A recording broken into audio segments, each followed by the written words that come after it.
Real মাদ্রিদের বিপক্ষে খেলায় আমি কেপলার লিমাকে, যাকে সকলে পেপে বলে চিনে, তার মাথায় আঘাত করেছিলাম এবং সার্জিও রামোস আমার কাছে এসে বলেছিলেন, আপনি কি লিফট দিয়ে পিচ ছেড়ে যেতে চান নাকি অ্যাম্বুলেন্স দিয়ে, একটি বেছে নিন।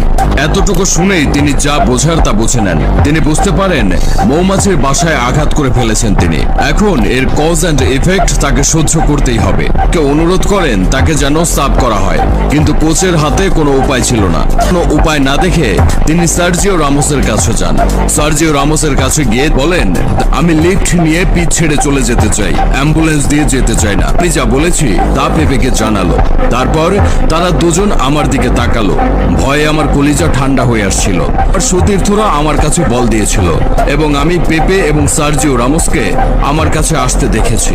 বিশ্বাস করুন, আমার আর কিছুই মনে নেই। আমার কেবল মনে আছে যখন আমি পড়ে যাই এবং যখন আমি জেগে উঠি তখন আমি হাসপাতালে ছিলাম।